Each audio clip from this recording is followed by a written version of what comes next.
टाल देना चाहिए। कहने और करने में बहुत अंतर होता है। लोग कहते हैं मारो, अरे भाई जिस देश में एक बार युद्ध हो जाता है ना, उस देश की आर्थिक स्थिति बहुत जल्दी नीचे गिर जाती है। इसलिए युद्ध कोई जरूरी नहीं है। जहां तक हो सके युद्ध को टाल देना चाहिए।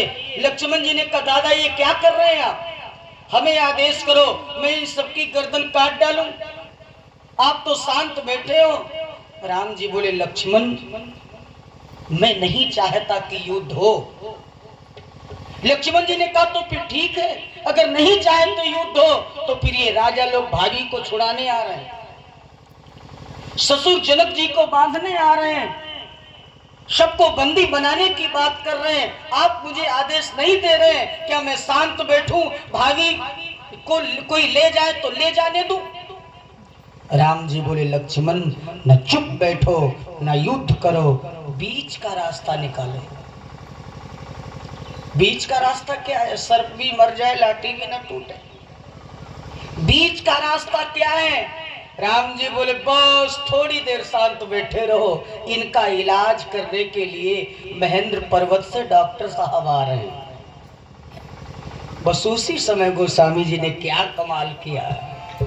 अच्छा, अन्य पुराणों में वर्णन आता है परशुराम जी तब आए जब राम जी विवाह करके जा रहे थे, तब रास्ते में मिले। अन्य पुराणों में रामचरितमानस में क्या कमाल किया गोस्वामी बाबा ने, जहां पर जरूरत थी वहीं पर परशुराम जी को बुला दिया। वो तो कहते जंगल में मोर नाचा किसने देखा भाई, जंगल में मोर नाचा किसने देखा? अरे मोर जब गांव में नाचे, इधर आस पड़ोस में नाचे, तब तो लोग देखेंगे, जंगल में नाचा कौन जाने। समस्या जहां हो समाधान वहीं पर होना चाहिए। श्री तुलसीदास जी कहते जब तक कि राजा बकझक मचाए थे बस उसी समय किते ही अवसर सुनी शिव धनु भंगा, ही अवसर सुनी शिव धनु भंगा।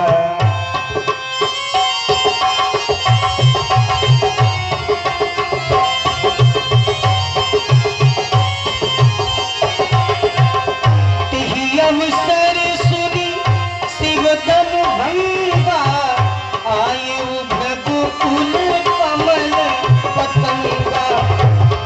अवसर सुनी शिव धनु भंगा, आयु रघुकुल कमल पतंगा। अवसर सुनी शिव धनु भंगा, आयु रघुकुल कमल पतंगा।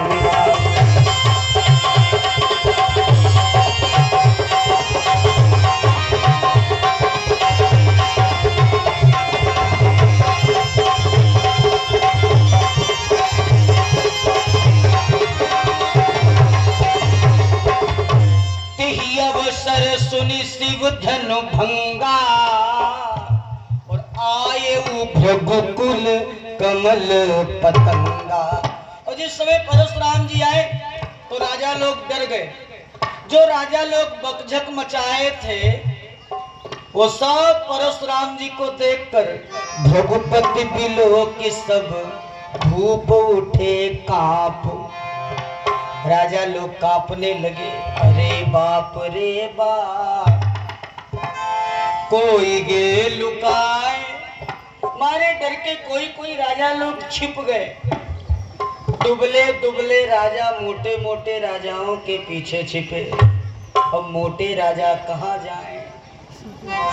तो कोई गे लुकाए, कोई भागे चुपचाप, और कोई कोई बैठ जैसे सूंघ गया सांप। अरे बाप रे बाप, रघुपति बिलो के सब भूत उठे कांप। अरे बाप रे बाप।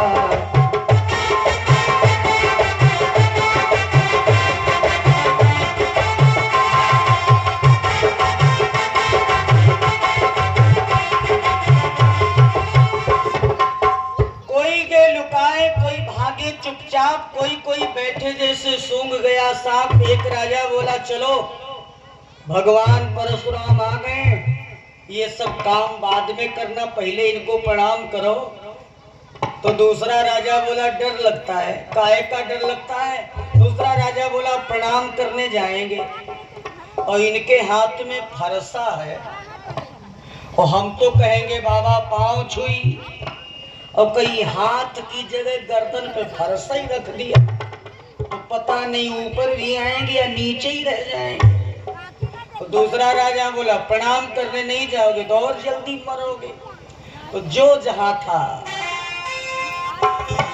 पितु समेत ले ले निज नाम, पितु समेत ले ले निज नाम, पितु समेत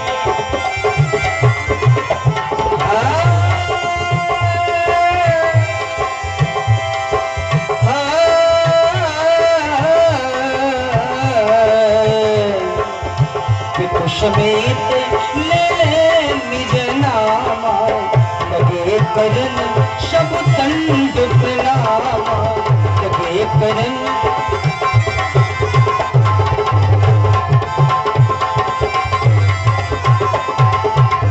पितु समेत ले ले निज नाम। सब लोग अपने अपने पिता का नाम पहले लेते, बाद में अपना नाम ले लेकर परशुराम जी को प्रणाम कर रहे हैं। ये प्राचीन परंपरा थी, पहले पिता का नाम लिया जाता था, बाद में अपना नाम लिया जाता था। जैसे जब श्री हनुमान जी महाराज भरत जी को पहली बार मिले तो भरत जी ने पूछा आप कौन हैं?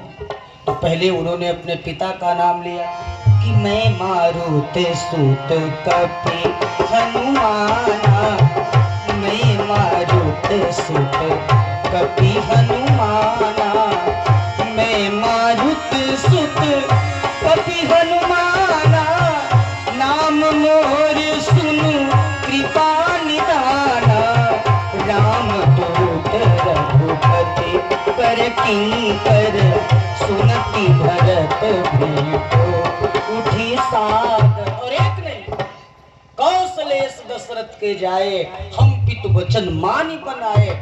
पहले जब कोई अपना परिचय देता था त्रेता युग में तो पहले अपने पिता का नाम लेता था, बाद में अपना नाम लेता था। इसीलिए पितु समेत ले ले निज नामा, और लगे करन सब दंड प्रणामा। और आशीर्वाद की बातें छोड़ो, जिसकी तरफ वो देख लेते थे, जिसकी तरफ वो देख लेते थे उसी को लगता था मेरी मौत आ गई है। जे सुभाए चितवई हित जानी, सो जाने जनु आज खुटानी। केवल देख लेते थे उसी को लगता था कि मेरी मौत आ गई है। जनक जी सोच रहे थे अब हम क्या करें। जानकी जी को लेकर के आए, परशुराम जी के चरणों में डाल दिया। परशुराम जी ने जानकी को आशीर्वाद दिया, अखंड सौभाग्यवती भव। अब विश्वामित्र जी सोच रहे थे हम क्या करें। विश्वामित्र जी गए तो गले मिले, विश्वामित्र मिले पुनियाई, मिले अर्थात गले मिले। और गले मिलने में भी कारण है। कारण ये है कि गले जब कोई मिलता है ना तो एक दूसरे के हाथ एक दूसरे की बगल में होते। जब गले से मिले तो परशुराम जी के हाथ विश्वामित्र की बगल में दब गए और विश्वामित्र जी के हाथ परशुराम जी की बगल में दब गए। ना मानो मिलकर देख लो, एक दूसरे के बगल में हाथ दब जाते हैं। विश्वामित्र जी ने सोचा गले जब मिलेंगे तो एक दूसरे के हाथ दब जाएंगे, तो जिस हाथ में फरसा है उसको थोड़ा तेजी से दबा लिया और राम जी से बोले राम आओ प्रणाम करो, लक्ष्मण आओ प्रणाम करो। मतलब जब तक हाथ दबाए हैं तब तक प्रणाम कर ले। राम जी ने प्रणाम किया, लक्ष्मण जी ने प्रणाम किया, अलग बैठ गए। राम ही चितई रहे तक लोचन, रूप अपार मार मत मोचन।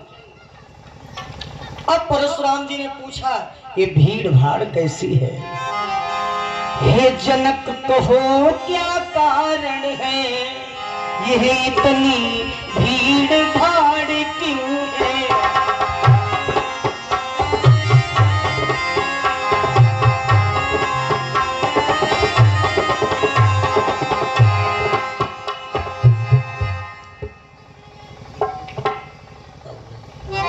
हे जनक कहो क्या कारण है, यह इतनी भीड़ भाड़ क्यों है?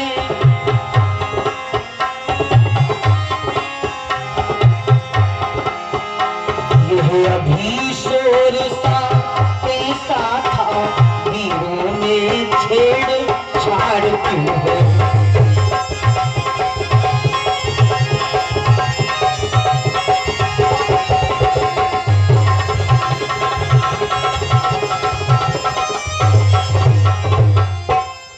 जनक जी से पूछा इतनी भीड़ भाड़ क्यों है, समाचार कहीं जनक सुनाए, और यही कारण महीप सब आए।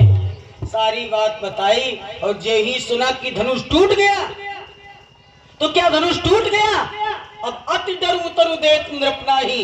परशुराम जी क्रोधित होकर के बोले तो क्या धनुष टूट गया? अब जनक जी मन ही मन में सोचे टूट तो गए ही है। परशुराम जी बोले जिसने धनुष तोड़ा है उसकी हम हड्डियां तोड़ देंगे। बोलो कौन है, किसने तोड़ा है? अब तो समाज में बैठे राजा लोग प्रसन्न हो गए, जिनसे नहीं टूटा था वही बड़ा खुश। बोले वाह, भगवान जो करता है सो अच्छा ही करता है, नहीं तो किस्मत आजमाने हम भी गए थे। अगर आज टूट जाता तो आज हड्डियां भी टूट जाती।